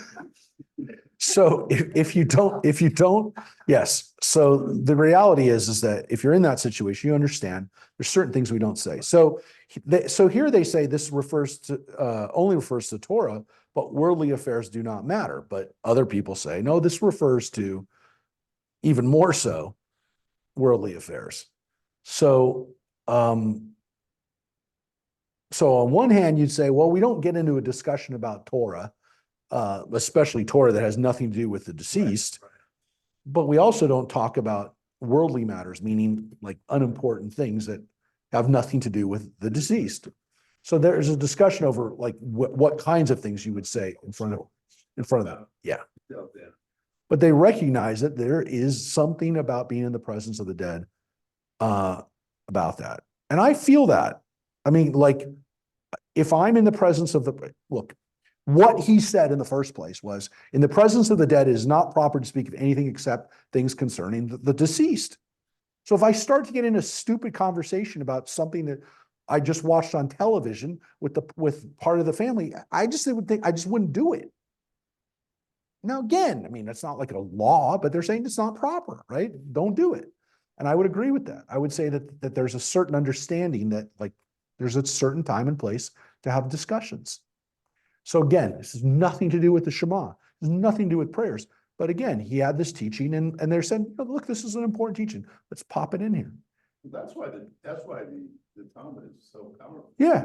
And I think about it. I'm like, oh, you know what? There's guidance for this. There's guidance for this issue. Look, I'll tell you something which is weird which is connected to this. So I'll add to this now. Because God forbid you're ever with me when this happens.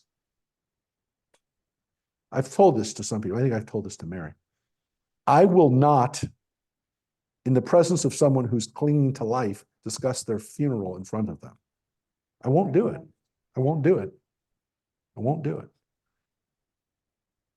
I won't do it. I will not. I mean, I don't know what people hear when they're hanging on to life or they're there or whatever, but I will not discuss it when they're, yeah, I believe it. I believe it. And God forbid that person would wake and say, you're talking about it's like the most, to me, and people do it all the time. They start talking to you about the person's funeral. I'm like, look, if you want to step out, and I say it in a nice way. I'll say, let's step outside. Let's discuss this outside. But I will not get into that discussion in front of the person. I mean, if they bring it up, I say, well, we can talk. We'll talk about that. I promise. We'll talk about that at the appropriate time. But I won't talk about it in front of the person as they're passing. I won't do it. I just don't want the person, like, if they're hearing, and Mary says that they hear, if they're listening, I don't want the last thing that they hear to be talking about when they die, that they're dead. I don't want them to hear that. So I don't do it then. And again, once they're deceased, he's giving you permission to talk about it then. You talk about it when the person's passed, but not until the person's passed. So that's my little thing here. That's my little takeaway from this, which is that I agree with this. I think it's good guidance. And I think, as I said, I add to that I just don't think it's appropriate to talk about death until the person's passed. I don't like it. You never know. Maybe the person will not die. And I don't want them to hear something. I don't know. This is my thing. Well, it's not just my thing. Think about it. Anybody have any comments? Anybody who's online? We have many people online. I haven't heard anybody jump in with anything lately, but if you have something that you want to add from this, if this is something you've experienced, please share. All right. Well, again, not necessarily what you thought you'd be talking about if I told you this is about blessings. So, we're going to get into one last kind of discussion about this, which I think is very appropriate before we go to sleep. Before we go to sleep, this is a little midrash about King David. And here's what it says. It is written, at midnight do I constantly rise to give thanks unto thee. That's the line from Psalms. So in this case, again, it doesn't really show where the line ends, but it says, at midnight do I constantly rise to give thanks to thee. That's from Psalm 119, which they also referred to before. So the word is chatzot, midnight, the middle of the night. So the question, did David rise at midnight?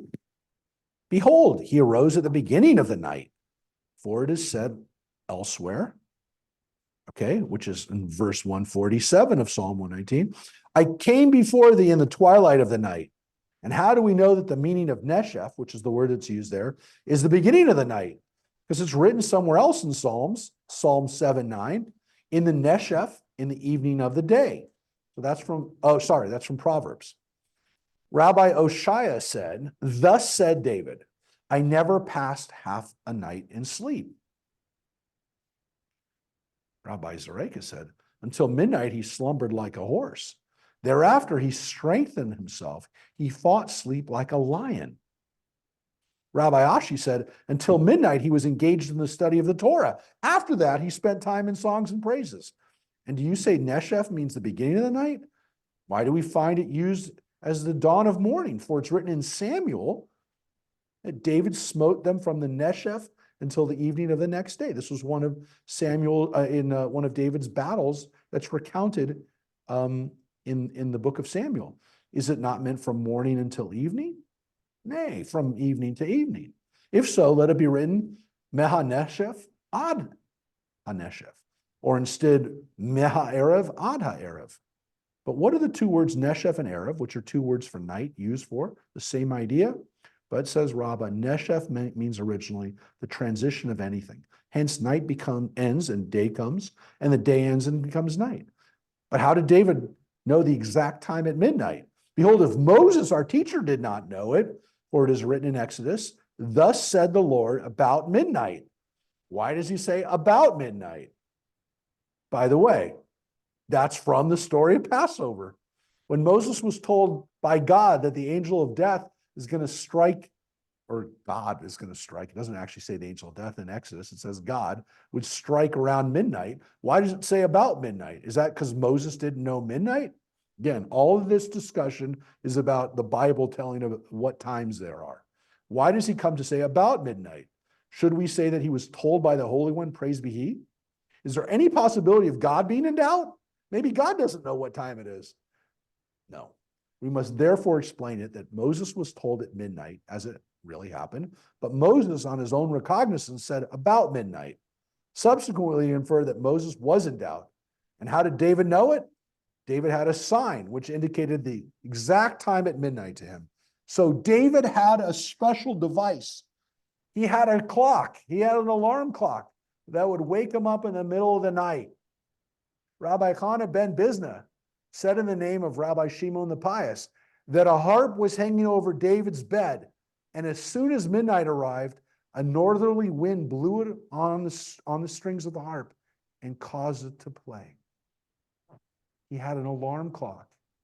He had a divine alarm clock.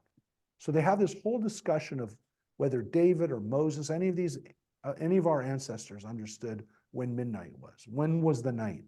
And then, of course, there's this argument over whether David woke up in the middle of the night, or did he not sleep at all? As you get older, you did.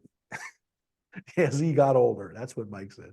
No, but it says that he got up at midnight, or they're going to agree that he got up at midnight. But they say, how would he know? How would he know? Well, he had an alarm clock. But the amazing thing about this alarm clock is it's his special harp. The special harp that he wrote the Psalms on. It's a special harp. It's a miraculous harp. And how did it work? The wind would blow on it and made a noise, and the harp would make a sound. And he studied the Torah until dawn. So this is an interesting idea that King David studied the Torah. And he studied it every night. From midnight, from the middle of the night. Now again, we say midnight, that's 12 o'clock at night. That's not what midnight was. Midnight was chatzot, the middle of the evening, the middle of the dark time. However long it was, by the way. So that means in the summer, it's maybe 4 o'clock in the morning, 2 o'clock in the morning, whatever. It's halfway through. It's only, let's say, 6 hours. It's only 3 hours a night. But in the wintertime, it might be 3 o'clock in the morning or 2 o'clock in the morning, but you've already had 6 hours of sleep. So for them, midnight was the middle of the night. That's why we call it midnight. Maybe in the middle of the night, but it might not. Back when this was written, did they have clocks? They didn't have clocks. That's right. So they had no clocks. So midnight was the middle of the night. And it was not 12 o'clock. It was not 12 o'clock. It was the middle of the night. And what's interesting, of course, is that David would get up, according to them, in the middle of the night to study. And here's what happened. At dawn, so he studied all night, or not all night. He studied half the night. I don't want to say all night. He studied from whatever, 1 o'clock in the morning to 5 o'clock in the morning. And then at dawn, the sages of Israel visited David and said to him, our Lord, O King, Israel, thy people need a living. Go and support yourselves by dealing with one another, replied David. But they said, a handful does not satisfy the lion, nor can a pit be filled with its own earth, right? So they said, we need help. We need to have, our economy isn't working. Whereupon David said to them, go you and stretch your hands out as a band of warriors. Immediately they held counsel with Achitophel and took advice from the Sanhedrin and inquired of the Urim and Tumim. So they went around, they went to the smartest guy at the time. In the Bible, it talks about Achitophel, David's counselor who ended up advising Absalom. They would go to the smart guys of the Sanhedrin, the Jewish court. They'd ask the Urim and Tumim, the special devices that we had to understand these things, the magic 8 balls that God gave Moses and Aaron to answer things. They tried to go to all these answers to answer the question, how do we run our economy? How do we keep business going? What is the passage this refers to is written in Achitophel came, Yehoiada, the son of Benaiah, and Abiatar, and the captain of the king's army was Yoav. And Achitophel is the advisor. And we just talked about Achitophel in the last Pirkei Avot class. He's the smartest guy of the time. And he was advising David, and then he advised Absalom in the revolt.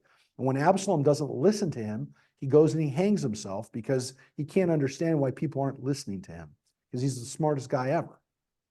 And the counsel of Achitophel, which he counseled in those days, was as if a man had asked advice of the word of God. Achitophel was always right. Yehoiada, the son of Benaiah,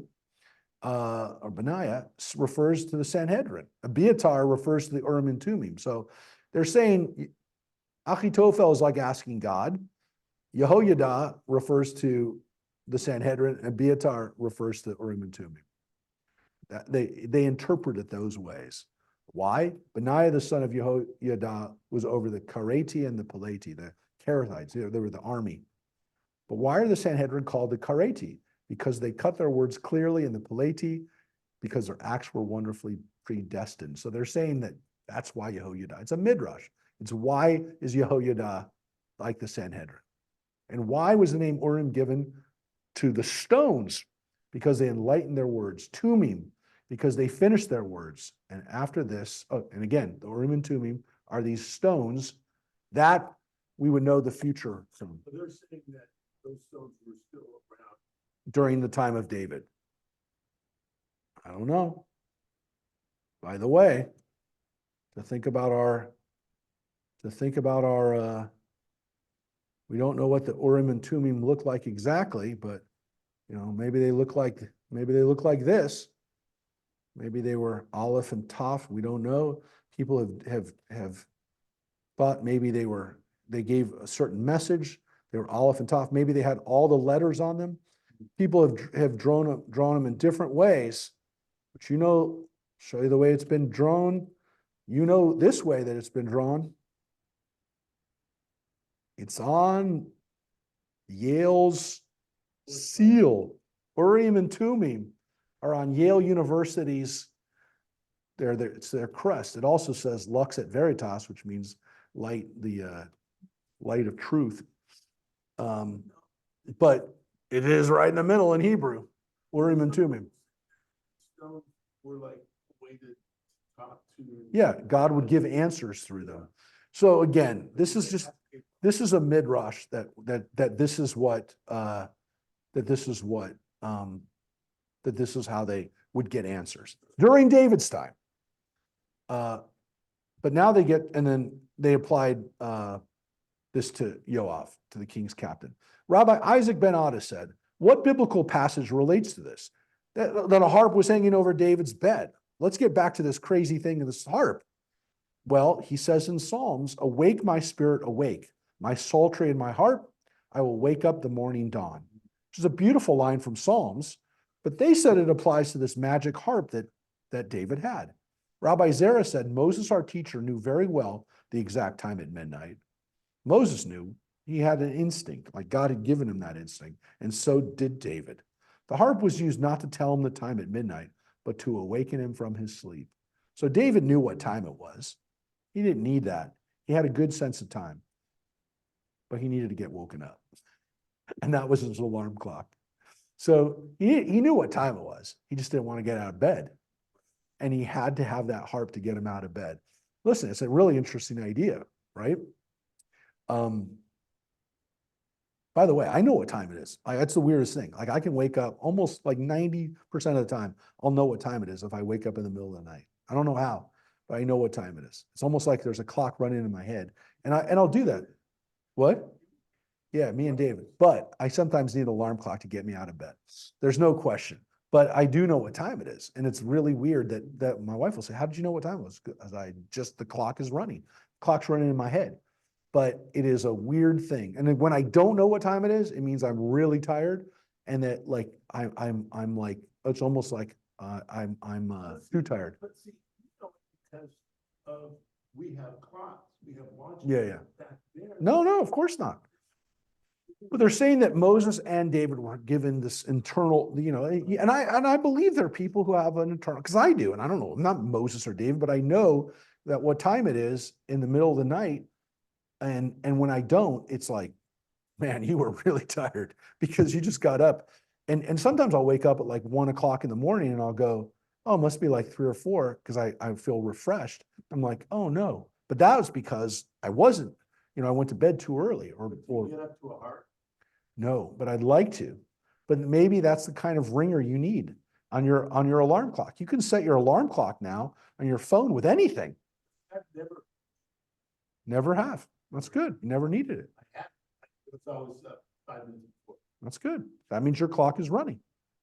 The reason for Moses' statement about midnight is that he feared lest the astrologers of Pharaoh might err in the time and would afterwards say that Moses lied. As the master said, use thy tongue to say, I do not know, lest you be found mistaken and deceived. Rabbi Ashi said, the time when Moses spoke was midnight, between the 13th and 14th day of Nisan. And thus he said to Pharaoh, the Holy One, praised be he, said, tomorrow at this time will I go out in the midst of Egypt, which is a perfect thing to say today, which is that that's what happened when we left Egypt on this time of year, 3,200 years ago. What they just told us in this wonderful midrash is that Moses didn't want to say what exact time it was, because when the word would get back to Pharaoh, when it was, he would look at his astrologers and they said, it's not midnight. And Moses didn't want to be wrong. They didn't want them to say, well, look, Moses lied. Well, no, it took a few minutes for you to get the message that they're leaving, or that this is what's happening, or this is when the death is going to fall on you. But again, Moses, they're getting back to this original question. Why does Moses say around midnight? Because he didn't say at midnight. And so this is this really interesting thing that the rabbis are projecting, that the real reason is because the Egyptians were great at computing time, right? They were the best. And so they're saying, oh, those Egyptians astrologers, they know everything down to the minute. So if Moses says it's midnight and it wasn't midnight, then they're going to laugh at us and they're saying they're liars. They don't know how to keep time. So that's why Moses said around it. It'll be close to midnight when the angel of death, or when death will pass through you, when God will strike down your firstborn. So it's interesting that that's their answer. Moses knew when midnight was. God knew when midnight was. And they even threw that out. Does God not know when midnight is? Why would God tell Moses around midnight? So they don't like that. They don't like they want to clarify that first. They don't want us to be wondering about that. And then again, what does it mean? It means that when God said, and when Moses was told that you're going to leave Egypt during the day, that's what they meant. They meant tomorrow, not today, tomorrow. It's the next day.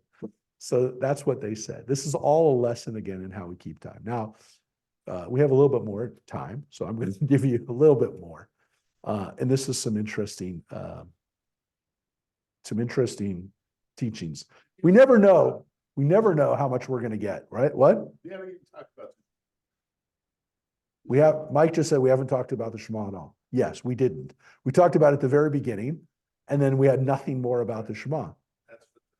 That's what the Talmud does. Because again, talking about time, which gets us into this discussion about how we keep time. And again, all the other tangents that we go off of. But this is a beautiful one too. This is from a midrash, if you will, from Psalms. Again, an explanation.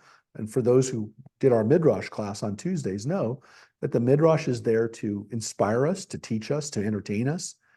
And again, to some extent, to explain things that are questions. Sometimes we didn't have the question, but the rabbis gave it to us anyways. They said, well, there's a little discrepancy here, right? This whole midrash on around midnight was this wonderful discussion that we just had because it says around midnight. And you could just say, hey, that's what God meant, is around midnight. But they said, no, we've got to get clarification to that. That's weird. So here's the psalm. A prayer of David, preserve my soul, for I am pious. That's the line from Psalm 66, the beginning. Rabbi Levi and Rabbi Yitzhak both explained the passage. One said, so clearly going to get slightly different explanations. One said, thus said David before the Holy One, praised be he, sovereign of the universe, am I not pious? Whereas all the kings of the east and west sleep until the third hour of the day, I rise at midnight to praise you. So that means not only did the kings not wake up at dawn, they slept into the third hour of the day. That means they got up at 8 or 9 o'clock or 10 o'clock in the morning, whatever time dawn was, right? Or we would compute dawn. They sleep late. I don't sleep late. God, look how pious I am. I get up in the middle of the night. Every other king sleeps all day. That's one possibility. The other said, thus said David before the Holy One, praised be he, sovereign of the universe, am I not pious? Whereas all the kings of the east and west sit companies in their glory, my hands are soiled in blood, membraneous bag, and afterbirth in order to decide questions pertaining to family life. And moreover, whatever I do, I first consult Mephibosheth, my teacher, saying to him, it should be Mephibosheth. Yeah, this is incorrect. It's a bad scan. Mephibosheth, my teacher, have I properly convicted? Have I properly acquitted? Have I properly declared pure? Have I properly declared impure? And I do not feel degraded asking this. So what does it say that David does? David is getting into the rabbinic decisions that they have to get into. That they imagine that David as king decides things, the same kind of things that they decide.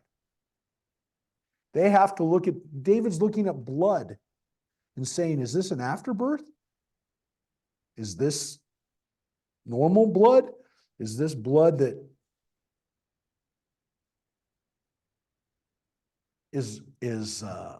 means that this woman is still, bleeding, which of course means that she has to wait a certain amount of days after she bleeds until she's done bleeding, right? This is getting your hands dirty. I mean, this is literally the definition of getting your hands dirty. You're saying these kings, they don't do anything like this.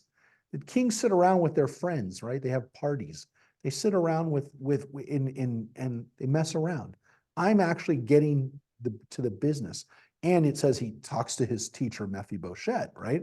One of his teachers was this member of Saul's family that he studies with. So it's also telling us that he's studying with his teachers, right? So he's almost like these rabbis. He is there like the rabbis. He's studying and he's doing what they're doing. So they project back to David that he's doing what they do, which is getting their hands dirty. So they asked this question. Rabbi Yoshua, son of Idai, said, what is the biblical passage that refers to this? And it says, also in Psalms, it is written, and I will speak of thy testimony before kings and will not be ashamed. We are taught that his name, David's teacher, was not Mephibosheth, but Ishbosheth. Why was he called Mephibosheth? Because he insulted David during halachic discussions. Therefore, David humbly accepted these reproaches. So what are they talking about? There's two people mentioned in the Bible who were part of King Saul's family, Mephibosheth and Ishbosheth. They both are, how will I say this? Neither one of them is really named Mephibosheth or Ishbosheth. We know what their names are because they're in the Bible. One is called Mephibal and the other one's called Ishbal, which means King Saul named his children after Baal, which was not a good thing.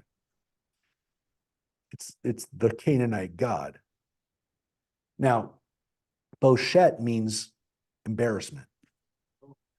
Means embarrassment.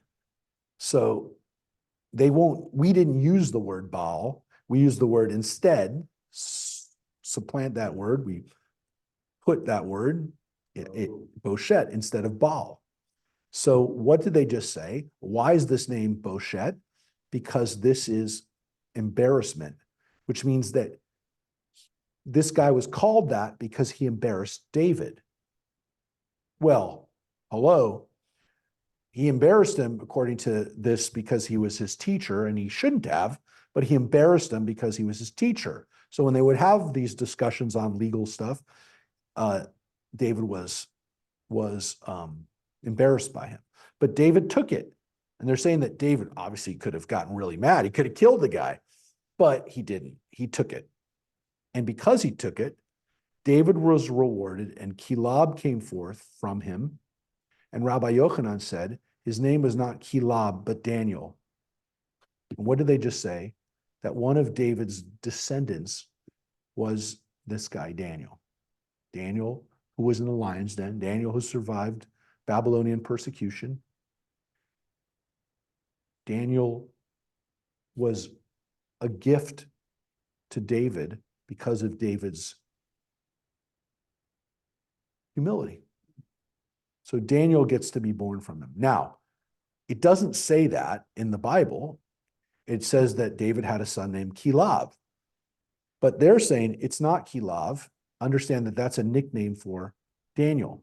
Why would that even be the case? Why was he called Kilab? Because he reproached them, Mephi-Moshet, in matters of halakha, and concerning him, Kilab, Solomon said in his wisdom, my son, if thy heart be wise, my heart shall rejoice, even mine. And it also said, become wise, my son, and cause my heart to rejoice, that I may give an answer to him that reproaches me. Okay, before we get to that last part. So what did he just say? Here they said, it's not Daniel, but it's Solomon. And Solomon says in Proverbs, this line, if my heart is wise, let my heart rejoice. Now, what it's saying is that Solomon had this great wisdom because of David. So they just introduced this idea that Kilab is not Daniel, it's actually Solomon. Look, these are all answers for why David was righteous, why he was pious, why was he rewarded with these things. So we're going to get to this last piece, and this will be the end of what we read today. It says right here, why did David call himself pious? David should never call himself pious. No person should call himself pious. You don't go around calling yourself pious. Now, we don't know that David ever called himself pious. The rabbi said he said it. But why would he? And they're saying, isn't it written also in the Psalms? Unless I had to see the goodness of the Lord in the land of life, and we are taught in the name of Rabbi Yossi, what is the word lule unless dotted? David said before the Holy One, praised be he, sovereign of the universe, I assuredly trust in thee, knowing that you will properly reward the just when the time shall come in the future world. But I doubt whether I shall have a share in them. Hence we infer that David did not consider himself a pious man. He was afraid because of the sin, as Rabbi Jacob ben Idai said, for Rabbi Jacob ben Idai raised the following contradictory question. And they just said David did not consider himself pious because we know that he sinned with Bathsheba. Would he have ever called himself pious? Actually, on the contrary, he said elsewhere in Psalms, from learning this, I know that you reward people in the world to come, but I'm not sure I'm going to the world to come.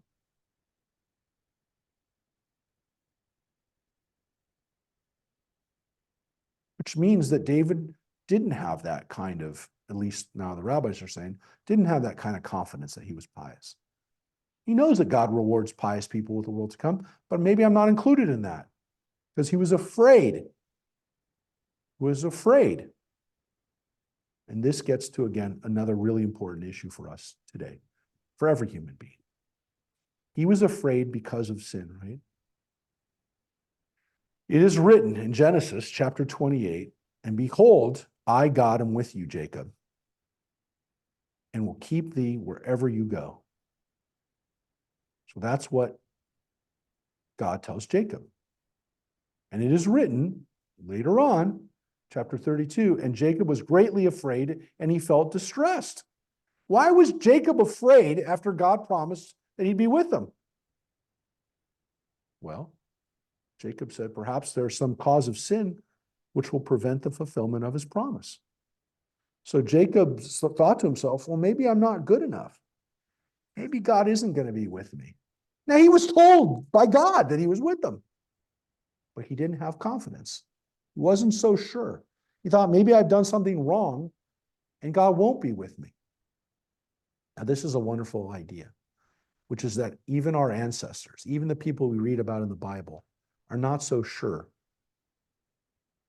that they're good enough, or that they haven't done something so wrong that God's going to be mad at them, and they're not even going to go to heaven. Because that's what it just said. So David says, I'm not so sure I'm going to heaven. And Jacob just said, maybe God's not with me. Well, he just told you 4 chapters earlier that he was. But chapter 32, he's saying, well, he doesn't seem so confident of it.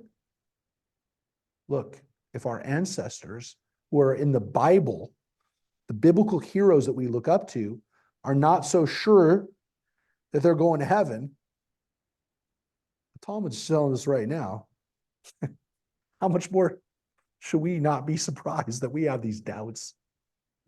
Maybe I screwed up. Maybe I'm not going to heaven. Wow.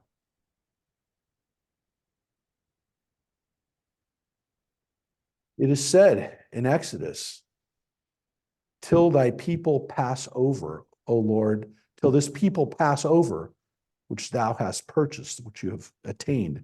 Till thy people pass over, O Lord. Where do we read this? Right here, my friends. In the Song of the Sea. Right there. Terror and dread descend on them. Till your people cross over, Adonai. Till your people cross over, whom there they translate purchased as ransomed. Look at that. They used the Song of the Sea. They used the words that we said when we crossed the Red Sea as a proof text. It's also something we think about now at Passover. What does that mean? Till your people pass over. When they were in the Red Sea and said, till we pass over, it's not Passover, but passing over the Red Sea. What did they mean? What does that mean? Till thy people pass over, O Lord, refers to the first entrance into the land of Israel. So we left Egypt, crossed the Red Sea, but until we pass over means we're not going to be home free until we're in the land of Israel. And we're home free. That's when we pass over. But it says it twice. And here's what it says the second one is.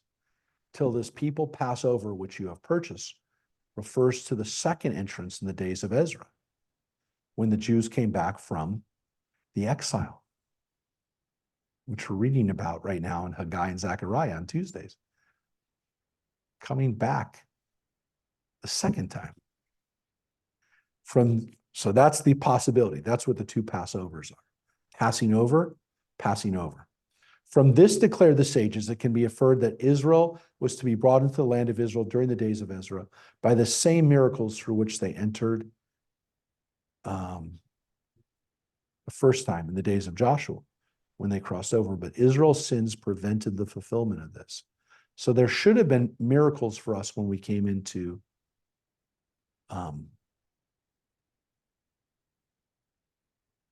when we came back with Ezra.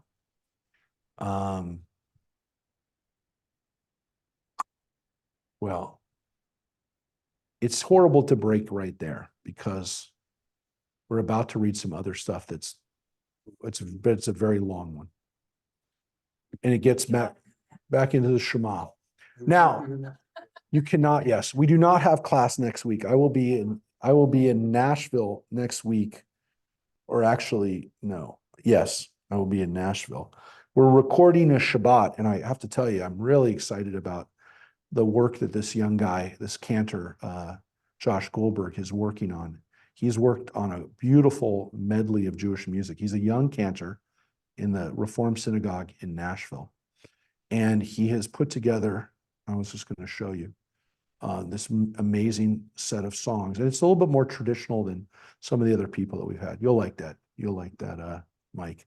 But he's put together, and there's, there's some songs that he wrote, but I'll show you this list of songs. He's got Hine Matov, he's got a Nigun to begin with, a Shir Ladonai. I shouldn't really be showing you this.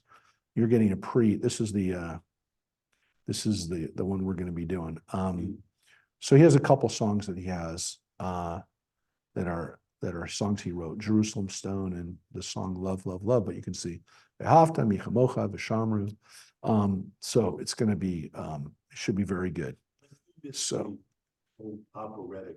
yeah, no, well, it's a little bit not that, but but this is more instrumental. But it should be very, very nice.